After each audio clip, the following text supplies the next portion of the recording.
morning, everybody. I think we'll go ahead and get started. It's 10:30, so hopefully you've all had a chance to refresh your beverages and get ready for today's session. Just wanted to let folks know that this is being recorded, so if you want to mute your video or change your name in any way, that this is your opportunity to do that.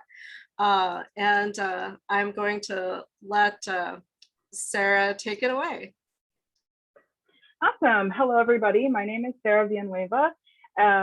I have intended this to be about a half-hour, 45-minute lecture. If there's any questions, you can definitely post it in the chat. I will try and keep the chat up, or just keep your questions at the end, and we can definitely talk about that. So, share my screen.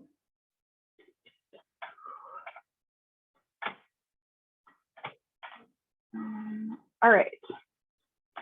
So my title is What Did They Wear? And this is a case for fashion inclusion into archives and museums.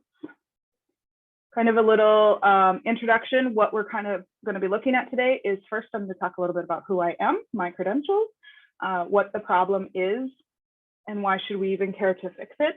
What are the possible causes to this problem? And what are some ways that we can fix this problem? And at the end, we'll have some Q&A for you. So first off, my name again is Sarah Villanueva. I am in my final quarter of my MLIS program. I will be graduating in 6 weeks.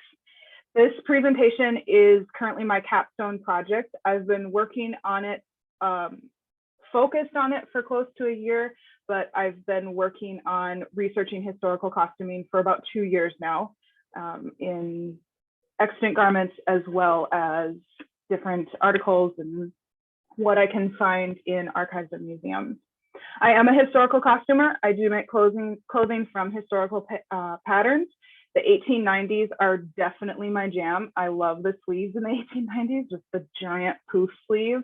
I also really like the bustle period of the later 1870s. I love everything textile. So I currently embroider, knit, pretty much anything textile, which I think is popular among knitters or among librarians is definitely the knitting. So first off, let's talk about the problem.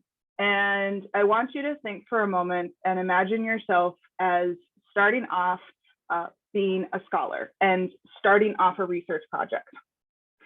And you're starting to gather your sources, but your sources are only from secondary sources. You have no primary sources to look at, and all of the information available to you is from second and third hand accounts. Now, would you come to the same would your research be as comprehensive, and would you come to the same conclusions as someone who had access to first-hand accounts or primary sources? Would your research be aided if you had primary sources? And that's where we want to look at with historical garments, is that if we don't have the primary source, which is the actual garment itself, we are studying from fashion plates and pictures and paintings, which are all secondary sources, which don't always give us the full account. So my goal with my research and with this talk is to show about how important it is for museums and archives to collect existing historical garments. Let's look at these two pictures here. We have in number one, we have some ladies from the 1890s in a fashion plate. And number two, we have the very famous portrait of Queen Elizabeth I. If we look at these portraits, what is the first thing that comes to our minds? Do we immediately notice that the waistline is very tiny and the bust is very, very flat? Do we notice that the way that the shoulders are held back is maybe slightly, is it to do with posture, or is it to do with something else?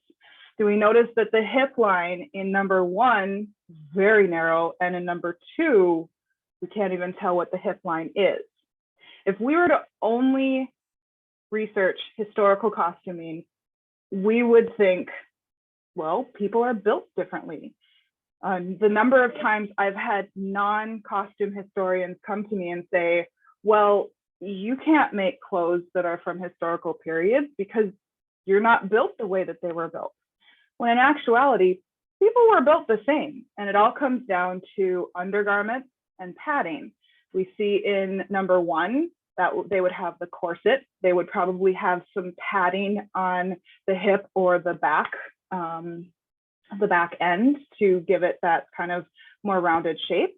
And in the Queen Elizabeth portrait, she would probably have a farthingale, which would be a cane structure at her natural waistline. So that peak that you see is definitely not her natural waistline. So if we have these actual garments, we will be able to know that people weren't built differently. It's just that they had different padding. And you also would be able to see materials that they used. Queen Elizabeth was famous for her love of pearls. And in this picture, you just don't get quite how heavily pearled and brocaded this fabric would be. Again, let's look at this problem, and let's look at the bodice on this dress. So this is a dress from the mid 1800s, so about the 1860s. This would be a ball gown from, I believe this was from the American Civil War. And you can see that she has a very nice flat waist. You can see that she's tucked in very well. You can also see that her chest is very perfectly rounded, and she is considered the epitome of the perfect shape of a woman. But does everybody always have that shape? Well, no. And if we see the inside of this dress, we can see she does exactly what some people do today. She padded her bra, or she padded her bodice. So with studying these, we're going to be able to see that, oh, okay, well, she isn't the epitome of beauty. She isn't the perfection, because she has this, we can see the interior of her garment. We can also see and study how people moved, because you can see here on the sides, her seams are definitely moved down. That's probably where her side seams were. So she was able to kind of move side to side. You can also see in here the tape that would be used to structure the shoulders to have it sit perfectly on her side. But this is why it's so important to be able to study from these garments. Without existing garments, you can see there's a lot of things that we wouldn't be able to learn. We wouldn't be able to learn how the garment was made and the craftsmanship. One of the most, like the saddest things for me is that if you think back, ancient Greek and Roman times, we have no idea how they made their fabric. We have no idea how they were able to drape, what the fabric content was. We have no idea how they made their clothing, because it's just simply lost and nobody wrote it down. Nobody kept anything over that long period of time. So we need to be able to keep it so we know the craftsmanship. In some cases, process has been lost to modern makers. We have the Kathy Hay peacock dress project, which is on YouTube. I highly recommend checking it out. She is currently making a dress from, it's I know it's the mid 1800s, and some of the techniques are completely lost to her, and she's having to make up all of these new techniques. And she even has the existing garment and a portrait of it, and she still is having to learn how to make up these techniques. We also can examine the wear and tear of the fabric, just like the gal who padded her corset or her bodice. We can learn how people moved within their clothing. And then also clothing signifies a political status, background, culture, so much more. There's laws that were based off of how clothing was made. Paintings can only tell us so much. So with the garments and being able to turn the garments inside out and look on the inside of them definitely gives us a much better insight into history. So let's take the example of the corset. If anybody has followed along with popular culture, you can definitely probably might know what's coming up with the corset. So this is a scene from Bridgerton. This is a recent Netflix series, if you haven't seen it. The historical costumer in me wants to say they try with it, but it is a wonderful show, and they do have some elements of good historical accuracy. But this is the common thing we see with corsets, correct? We see the young lady clenching the hand or clenching the bedpost with all of her might as her maid or her mother, in this case, both her mother and her maid, are tugging as hard as they can back, and as they tell her, breathe in, breathe in. In this series, this is actually the opening scene of the entire Bridgerton series. And I remember watching it, and she said, oh, well, I could get my waistline to the size of an orange, and you can too, with the aid of the corset. And I sometimes you just have to kind of take a step back, and that's what I just had to do here. First off, we can tell that the corset is not being laced properly, because what is happening to her when they pull? She's being yanked backwards. It's kind of it's like if you have a shirt that you have to button in the back, do you pull yourself back as you're buttoning it, or you pull it to the side, which is how corsets are done.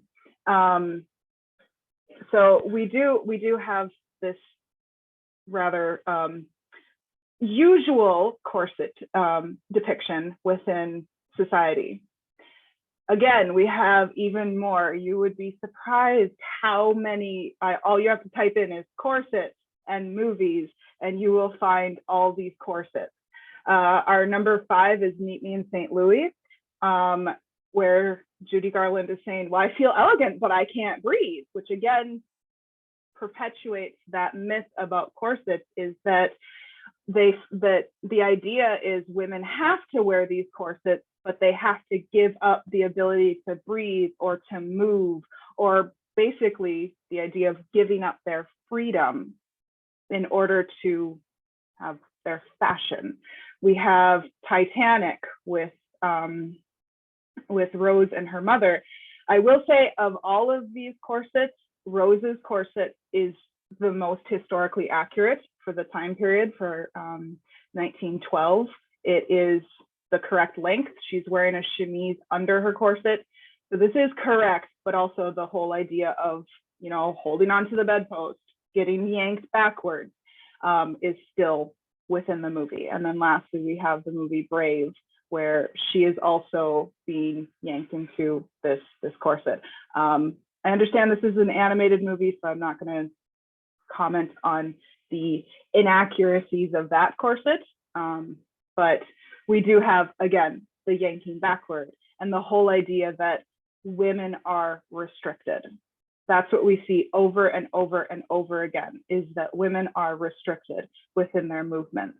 Within the movie Brave, we see that only when Merida breaks out of her corset and she rips the seams on her dress is she able to become who she is. With Judy Garland's character, she, you know, keeps unbuttoning the top of her bust in order to be able to breathe a little bit better. And so it perpetuates this idea that, you know, women are meant to not be able to move in order to stay fashionable. So why should we care about the corset? Why should we care about how people are showing off their fashion within popular media? The reason that it is because it perpetuates this myth that having an ill-fitting and restrictive corset allows the belief that women were only capable of being inactive. And that historically, well, since these women obviously wore them, well, they didn't get anything done, because how could they if they can't breathe? So having that myth perpetuated over and over, it just continues that belief that women are only good for being inactive, or that women that because of their clothing, that's all they can do. It also perpetuates the belief that because women chose to be in these restrictive garments, then somehow subconsciously they believe that they should behave in a more restrictive role, which even goes to this day. If you think about the extreme high heel and how women are kind of seen as, well, you know, you can barely walk in those high heels. You probably, you know, are just going to be sitting down, or you're just not going to be as active as you would see. If you think of action movies, you see the men running around in their combat boots, but then with the women, they have the high heels, and they don't do as much running in their high heels, just perpetuating that corset myth even to this day. And then we also have the case of the two princesses, which also was a famous corset mode. We have Lily James in her corset, which you can see is extraordinarily restrictive, almost to the point where she, if she were to live like this every day with this corset, it would definitely do harm to her internal organs. And then you have Emma Watson, who is not wearing a corset, and her clothes, it looks very beautiful on her, but you can see with this this ribbing kind of here that it doesn't fit her quite as the silhouette would with the historical period if she were wearing a corset. So with Lily James in her role as Cinderella, she told interviewers that when she had the corset on, she would be in it for continuous days, and they wouldn't stop and when they would stop for lunch, they would only have very, very short periods of time. So she wouldn't be able to untie the corset in order to eat properly. So if she ate food, any solid foods, she wouldn't actually be able to digest it. And she joked in the article that, well, I would just be burping in my co-star's face, and I didn't want to do that. So instead, she would just have soup or a liquid diet in order to be able to process her lunch. And then she says, the corset was tight, but in a way, like as only tight as corsets ever are, and they're always uncomfortable. This also continues in popular media, or at least in our belief of what a corset is. That's actually accurate, because corsets are misworn. They're not correctly shown. You can tell in this picture, she probably does not have any garments on underneath, which is very uncomfortable. Corsets are made from a much stronger fabric. So think about having like a scratchier linen right next to your skin, rubbing against your skin all day long. So she doesn't have anything extra underneath. So obviously, yes, she is going to be uncomfortable, but she's also under the belief that this is how tightly she should be worn into her corset, that this is the natural way to wear it, and that it's perfectly normal to be on a liquid diet in a corset, which historically we know that is just not true. And then we have Emma Watson, who famously refused to be in a corset. She told designers and directors she would not wear a corset, and her reasoning was that she did not want to be a corseted, impossible idea of feminine beauty or female beauty, which is the opposite way of, or the opposite reaction, excuse me, of how we view corsets, because viewing the extremely tight Lily James corset, then the reaction to that would be no way, I'm going to get rid of it. It's not an ideal of feminine beauty. Much like the idea of when you're burning your bra because you are sticking it to the patriarchy and you're not going to wear that offensive clothing. And that's where Emma Watson's ideas come in. And the costume designer for Beauty and the Beast, Jacqueline Durand, stated that Belle has her 18th century pocket, but she has them on the outside of her costume so that you can see they're like a tool belt. She tucks her skirt up into her waistband so you see her bloomers, and she wears bloomers so she cannot be trapped by a skirt. Nothing she wears is inhibiting. She can do whatever she would want to do in any of her costumes. Which, again, this reaction, seeing the restrictive corsets that we have been taught that is correct, this reaction makes sense. Duran is stating that, well, if she were in a corset, she wouldn't be able to ride a horse. She wouldn't be able to garden. She wouldn't be able to do all the chores around the house and building her inventions and all of this. She wouldn't be able to do that.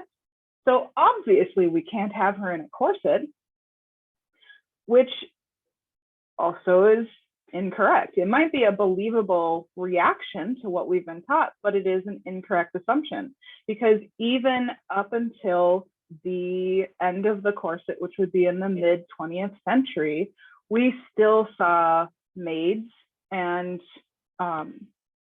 lower class workers in corsets. They would be in the worker corset, and which Symington has in their collection has examples of. So to say that, or to think that 18th century and earlier or later in the 19th century, that these women who wore corsets would be trapped or inhibited or unable to do what they want is detrimental, because we're getting the wrong idea of how people lived before our current time period, because our beliefs are being trained or taught by popular media and how popular media is looking at the corset. This is what an actual corset looks like. This is a corset made by Kathy Hayes, and this is one of the Symington corset patterns that she has. Now you can tell laying flat, this corset does not want to lay flat. Other than at the waistband, which is here, you can tell that with tailoring and with the way that the fabric is couched and the way that the fabric is sewn in, you can tell it's naturally going to want to sit on the body into that natural shape. And you can have this as close to your waist or as cinched in as you wish. Most of the time, these corsets would not be as restrictive as what the media portrays, because you can see that it naturally wants to flow into those curves. And that's where you get the lovely shapes and the silhouettes from the older time periods, because they were perfectly tailored to the body in order to show everything in the shape that flattered you the best. So my whole rant on the corset, I didn't time myself, but that was pretty good that I lasted only, I don't know, 10 minutes on the corset. All of my friends and family are just like, oh my gosh, we can't watch any historical stuff with you because you ruin all of it when you have to talk about the corset. But the corset is perhaps the easiest to recognize as incorrect, and probably one of the easiest to correct, because as we can see, displaying the garments to the public, you will immediately recognize and see, oh my gosh, this person looks like they can totally breathe in it. Or look at how it naturally wants to fall in that hourglass shape. And you can also see that it was not a tool of the patriarchy to keep women subdued, but it was just simply a garment for support and comfort. And then it also helps with the misrepresentation of the gendered ability, because clothing is a construct which can easily be broken by maintaining existing garments in archives and museums. We can clearly show that, no, this is tailoring. This tailoring isn't inhibiting anybody. Women still rode horses, they still ran, they still did all of their work. They were able to do this, and you can show that with existing garments and maintaining them and proving that, no, what you're saying in popular media is incorrect. And as we have seen with the case of the two princesses, well, both women just accepted the fact that they were trapped or that the corset was going to be uncomfortable for them. And so with the existing garments and being able to study from them, we can open up a new way to study gender inequalities. And we can take on the idea of clothing and say that, no, it actually isn't a tool for the patriarchy, or it isn't a inequality with creating a gender. There might be other things within clothing and within the history of garments, but it's definitely not in what we think it is. Okay. Sorry, I need my pee. Okay, so what my research is exploring bias.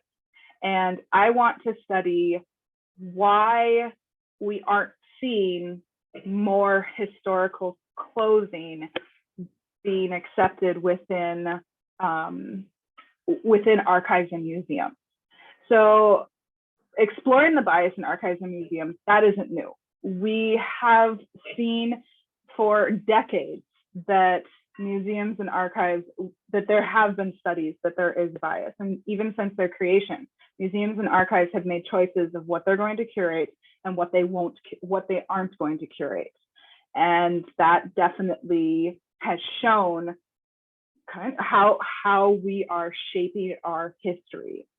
So bias within archives and museums, not a new thing. So, but we have seen in the past several decades, minority groups who have been left out of archives and museums demanding recognition, which is fantastic. And that's a great thing that we need to do in order to have a good history maintained of our culture and people. Unfortunately, for historical fashion, there is very little literature, which is definitely something that I want to change and what I'm working on to change. It's very limited. It's mostly unavailable. What I've been doing in my literature is actually just examining bias with other objects connected to historical fashion. So maybe handicraft or other quote unquote women's work ideas. And so when I'm researching why garments are largely missing from archives and museums, what little I have found has come down to two categories of why we are missing these garments. The first is that there is a gendered view of fashion, and because of that view of fashion, objects are seen as less important, because there's this thought that fashion is more a women's category. And then there's also a scholarly bias against fashion objects, that the study of garments, textiles, and accessories isn't as important as other scholarly areas. So first off, looking at gender bias. So Porter, in their article, Gender Bias Representations of Work in History Museums, they examined their career of working in museums and archives as a curator. And the article examines how museum culture as a whole and the gender gaps within that, within this world. And Porter also writes about the lack of women's stories within museums and also the lack of objects made by and or about women. And then also Bergzator, sorry, my Italian is very rusty, examines materials within collections and how that reflects on the feeling of pride within humans. And so to not see your work or your background represented within an archive or a museum leads to less pride within what you do. I've been a knitter for almost 20 years, and I don't see knitting in art museums. And it really, really is kind of soul sucking because it feels like I'm not an artist. And that's what this article really talks about, is how we have to address the gaps in our collections in order to be able to have people find their worth. The image of the woman sewing is prevalent throughout history. When I typed in women sewing artwork, hundreds of paintings throughout history, that the women sewing, the women making the fashion.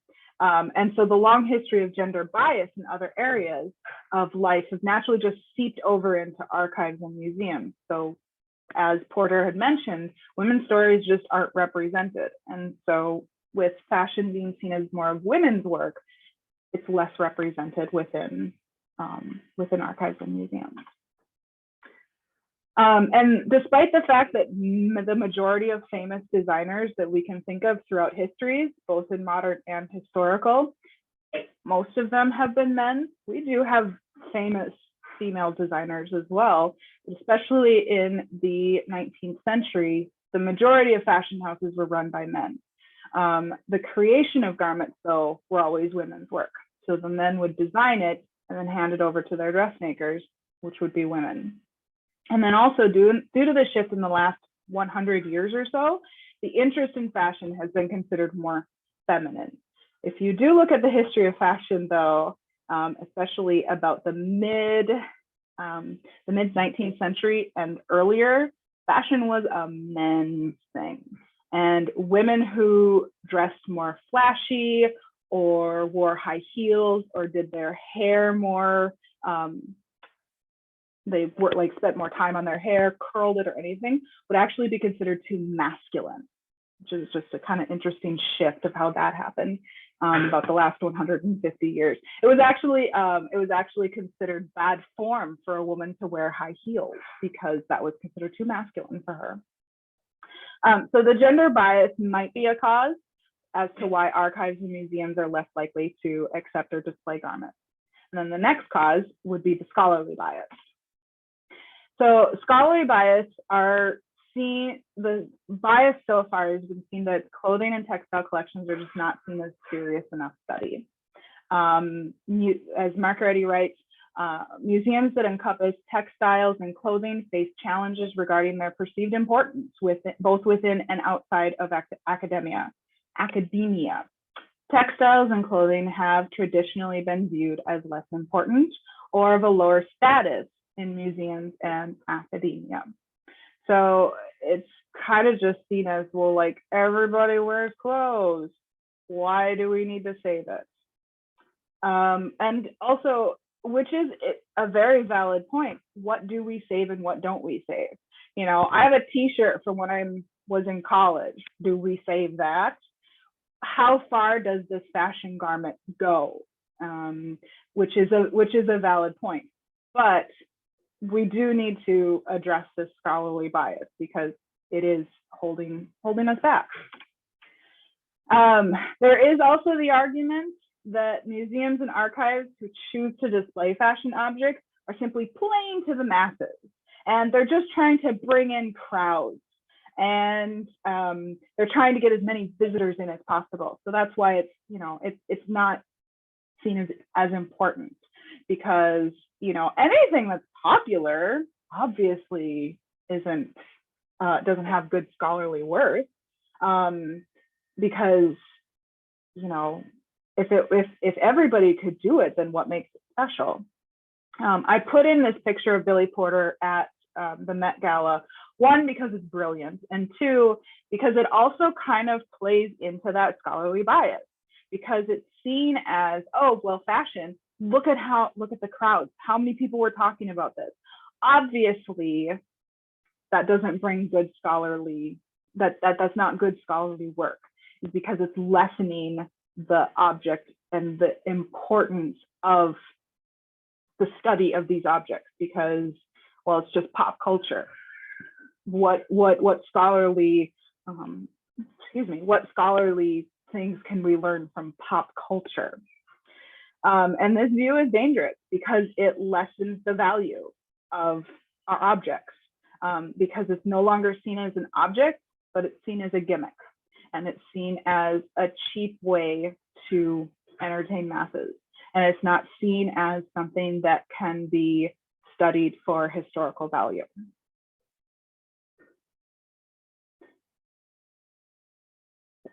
So as with recognizing gender bias in museums and archives, scholarly bias needs to be addressed and spoken about in conferences, papers, and MLI's programs. Because more time is spent on biases against minorities, which needs to be addressed. I'm not saying here that scholarly bias needs to take a front seat, everybody else needs to take a back seat. What I'm saying is scholarly bias needs to take a front seat with everything else, because scholarly bias, I think, is something that doesn't get talked about as much, and it can be forgotten because it's a little bit more in the background, and it's a little bit sneakier, because it just isn't addressed, it isn't talked about as much, but it definitely needs to be addressed within biases in archives and museums. So my research is, I am currently conducting a study with curators in museums and collection managers and archives across the country. I am trying to understand, or I'm taking into account that caring for garments is not something that everybody should be able, or everybody can be able to do. So because I wanted to focus on bias, I contacted larger institutions who would be able to take care of these garments, because, you know, my local historical society in Thief River Falls, Minnesota, probably wouldn't be able to handle having garments in their collection because they just wouldn't be able to care for them correctly.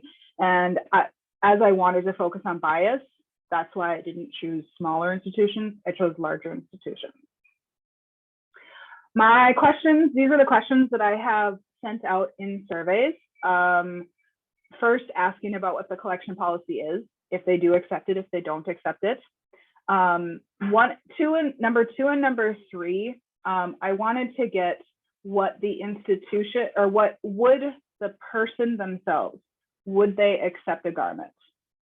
And if they're on the lower end, then there might be some bias going on there, or might be other reasons, don't know yet. But I wanted to feel what they personally would say and then what their institution would say. Number four is just asking, how important do you think historical garments are? Are they important to history or are they not?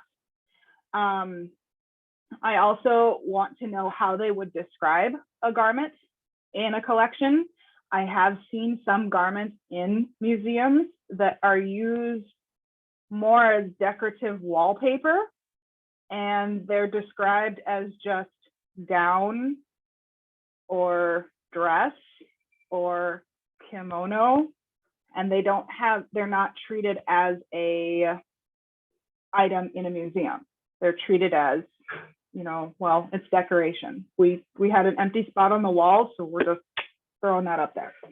So that's why I wanted to ask number five. Number six is, how would you display them? Would you just throw them in a corner? Would you just say, we had an empty spot? Perfect, we'll just put it there. Or would you actually display it like another item? And what information would you put on the display placard? Would it just be dress, nothing else? Would it be circa this?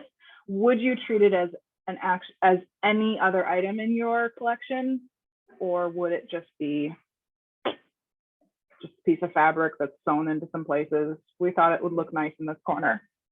And then on a scale of 1 to 10, with 10 being highly disagree, or with 1 being highly disagree and 2 highly agree, do you think that fashion garments are a part of women's work and should be placed in a women's collection? Just to learn if there's a gendered bias, possibly a scholarly bias. So these are the questions that are being sent out, and then I will be analyzing the results that I get back. My research is, I hope to learn that there is a bias, and if it stems from a certain place, and learning where the bias lies is going to allow me to figure out the next steps and figure out, okay, how do we work against the scholarly bias? How do we work against the gendered bias? Can we join with other groups to say, hey, we need to address gendered biases. We need to address scholarly bias. If I do get, my null hypothesis is that if I do yield a null result, I still will be interested in further studies, because what if it is a different bias that it might stem from the lack of grammar? What if it's a lack of training? What if it, you know, what if it just is something else? So I know that if I get a null result, I definitely am not giving up on this research. It's definitely a passion of mine. And that's pretty much the end of my talk. This is, I wanted to throw this gown in here. This is a Charles Worth gown. It is called the Spirits of Electricity. It was worn, I forget the date, but all historical costumers kind of have that one gown or that one piece that they desperately want to make. And this is mine. It's probably gonna be years before I wear it, but I really, really would like to make this one. And these are several pages of references. And that is it. So